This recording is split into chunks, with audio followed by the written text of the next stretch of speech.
자, 이번에는 대한민국 웰스 리포트 해가지고 나옵니다. 2023년도 하나은행과 하나금융경영연구소에서 발간을 한 겁니다. 요거 목차를 보시면은 포커스, 슈퍼리치의 자산 관리 어떻게 슈퍼리치가 되었을까? 슈퍼리치의 소득과 소비, 슈퍼리치의 부이전 계획 이렇게 나옵니다. 인사이트 2023년. 자, 이 사람들이 누군지 아직 제가 모르겠습니다. 저는 아직 슈퍼리치가 아닌가 봅니다. 안타깝습니다. 예. 자, 조사 방식 어떻게 조사를 했는지 한번 보겠습니다. 본 보고서에서 부자와 대중 부유층, 일반 대중은 아래와 같이 정의하고 분석했습니다. 여러분들이 어디에 속하는지 한번 보십시오. 1. 부자, 금융회사와 거래하고 있는 금융자산 10억 원 이상, 가구 기준 보유자 이렇게 나왔네요. 슈퍼리치는 어떻게 정의를 했냐면은 부자 중에서 금융자산 100억 원 이상 또는 총자산 300억 원 이상을 보유한 부자, 이게 슈퍼리치네요. 아, 멋집니다. 슈퍼리치. 부자 중에 금융자산 100억 원 이상, 뭐 주식이나 은행 예금이나 채권이나 하여튼 이런 금융자산을 통틀어 가지고 100억 원 이상 가지고 있는 사람, 또는 총자산이 300억 원 이상을 보유한 부자. 실제로는 순자산 얘기하겠죠. 부채를 뺀 어쨌든 총자산 300억 원 이상을 보유한 부자를 슈퍼리치로 정의를 했답니다. 이 안타깝게도 여기 해당이 안 되는데요. 대중부유층은 어떻게 정의를 했나? 금융회사와 거래하고 있는 금융자산 1억에서 10억 미만 보유자, 이거를 대중부유층, 일반 대중들 중에서도 부유층이 어디다, 이렇게 정의를 했습니다. 그 다음에 일반 대중 3번, 일반 대중은 금융회사와 거래하고 있는 금융자산 1억 미만 보유자, 가구 기준에서 이렇습니다. 뭐 진짜 그러네요. 아주 많은 사람들이 2번과 3번에 들어가겠습니다. 한눈에 보는 대한민국 웰스 리포트입니다. 슈퍼리치 1인당 총자산 평균은 323억 원, 연평균 소득은 12억 원으로 기업 경영자가 다수예요. 총자산의 50%가 금융자산이며 불황기에 현금 예금의 비중을 크게 확대한 겁니다. 물론 여기서는 이제 하나은행에서 조사를 한 거니까 대한민국 전체를 100% 이렇게 필터링 해가지고 100% 확실하다 이렇게 말은 아마 못할 겁니다. 숨겨진 부자들이 분명히 있을 거예요. 근데 어느 정도는 상당히 이제 이 조사에 대해서 신빙성이 있는 자료겠죠. 한 달에 1억을 버는 기업 경영자가 되면은 이게 슈퍼리치가 되는 겁니다. 저도 슈퍼리치에 도전을 하도록 하겠습니다. 근데 총자산의 50%가 금융자산이라는데 여기는 제가 도전을 하기가 싫습니다. 예. 슈퍼리치 1인당 총자산 평균 보겠습니다. 2021년도에 비해서 2022년도에 감소를 했네요. 감소를 했습니다. 부동산이 자산의 48%를 차지했어요. 156억 원 이렇게 돼 있네요. 작년에 비해서는 조금 감소를 했다, 이렇게 이제 보시면은 되겠습니다. 부동산 가격이 하락을 했잖아요. 그게 이제 반영이 그대로 된 것 같아요. 그죠? 부동산을 상당히 많이 갖고 있다, 이렇게 보는가 봐요. 금융자산 150억 원에서 161억. 금융자산은 조금 늘었네요. 자, 이번에는 슈퍼리치의 연간 소득을 보겠습니다. 이거 조금 전에 본 거는 1인당 총자산 평균입니다. 이번에는 연간 소득 15.7억 원에서 12.3억 원으로 지금 감소를 했습니다. 지금 2022년도에 이게 해가 가면 갈수록 수입이 늘어나야 되는데 조금 감소를 했네요. 주가가 상대적으로 많이 하락을 했잖아요, 22년도에는. 그리고 이제 부동산 가격도 조금 하락을 했다, 이런 게 반영이 된 것 같아요. 근로소득이 3.3억에서 2억 6천으로 감소를 했습니다. 사업소득이 6억에서 3.5억 원으로 감소를 했어요. 경기가 좀 안 좋았다, 이렇게 해석을 하면은 되겠습니다. 재산소득은 뭐 이자소득이라든지 임대소득이라든지 자산, 가지고 있는 자산, 재산으로부터 소득이 얻어진 거, 늘어난 거, 요거는 조금 늘어났네요. 기타 소득은 이렇습니다. 1.9억에서 1.5억 원으로 감소를 했습니다. 슈퍼리치들의 그럼 직업은 뭘까? 자, 요게 진한 색깔, 여기 청록색 같은 게 슈퍼리치고, 그 다음에 여기 연두색, 초록색 같은 게 일반 부자입니다. 29, 여기에가 29% 해가지고 딱 체크를 해놨네요. 기업 경영자, 예. 회사의 오너가 가장이 많다. 그 다음에 의료계, 의사쌤들, 법조계.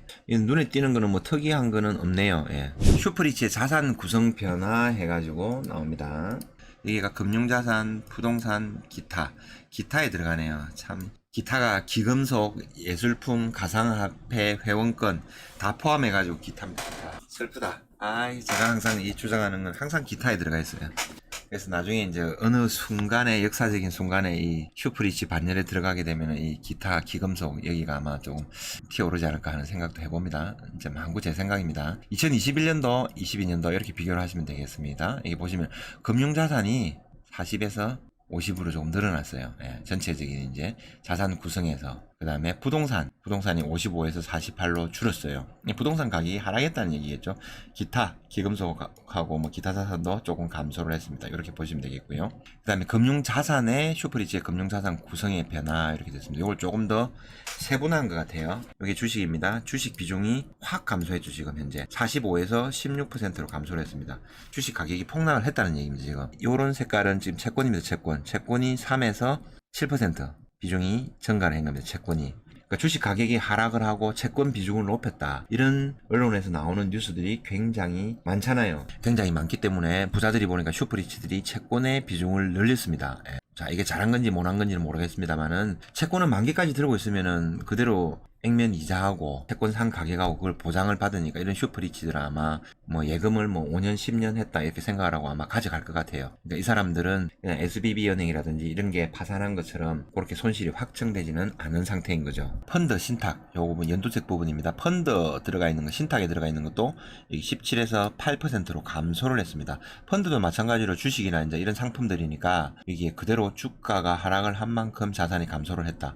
뭐 이런 거로 뭐 보시면 될 것 같아요. 어차피 펀드도 이제 그런 식으로 운영을 하잖아요. 그 다음에 여기 지금 늘어난 게 뭡니까 이게? 3에서 32%로 대폭 늘어났어요. 이게 뭐냐니까 예금이 늘어났어요. 예금이 많이 늘어났어요.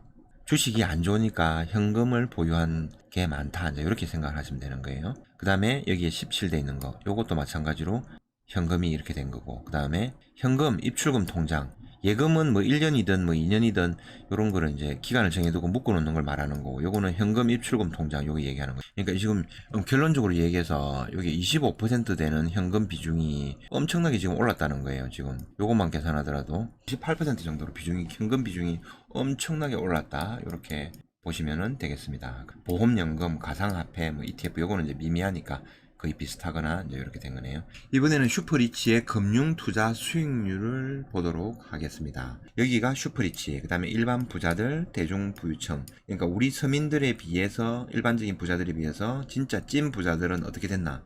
야, 이 플러스가 높네요. 플러스가 70%입니다. 이런 어려운 환경인데도 66% 일반 부자 이렇게 보시면 되겠고요. 20% 이상 수익을 낸 사람이 슈퍼리치 중에서 10%나 있네요. 그 다음에 10에서 20% 미만 이익을 낸 거 5% 정도가 있네요. 전체 비중에서. 그 다음에 5에서 10% 미만 이익을 낸 게 22% 이렇게 되네요. 그 다음에 0에서 5% 미만 수익을 낸 게 요겁니다. 그러니까 대다수가 플러스를 냈고 나머지는 마이너스예요. 슈퍼리치들도 연 5% 정도밖에 못 번다. 이런 결과가 나오는 거예요. 또 반면에 슈퍼리치 중에서도 마이너스를 보는 사람도 있다.